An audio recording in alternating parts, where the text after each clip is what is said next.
जय जगन्नाथ फ्रेंड्स, आपनको मो YouTube channel को बहुत बहुत स्वागत। आज रेसिपी चना डाल मिक्सचर।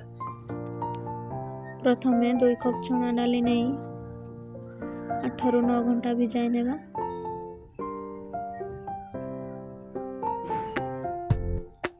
तापरे ताको धोई झुड़ी साहाय्य रे छाणी नेबा। तापरे सुखिला कॉटन कपड़ा पकाई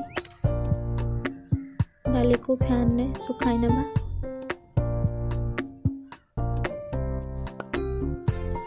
जेमिति कि सेथिरु पानी अंश सुखी जीवो।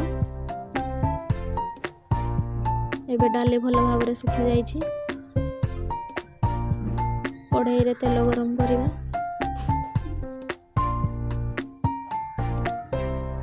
तापरे सेथिरे चना डाली को पकाई एभली गोलाई फ्राए करि नेबा। जेमिति कि सबु डाली भलो भाव रे फ्राए होई जिवो।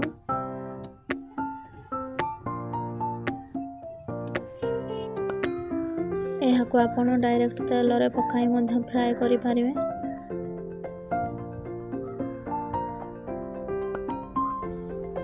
डाली फ्राए होई गले ताकू काढी पेपर खेलाई नबा, जहा द्वारा सेथिरु तेल अंश छाड़ी जिवो। तापरे सेथिरे स्वाद अनुसार लुण लंका गुंड पकाई गोलाई नेबा। एबे हमर प्रस्तुत हो गला चना डाल मिक्सचर। एहा को आपण स्टोर करी रखी खाई पारिबे।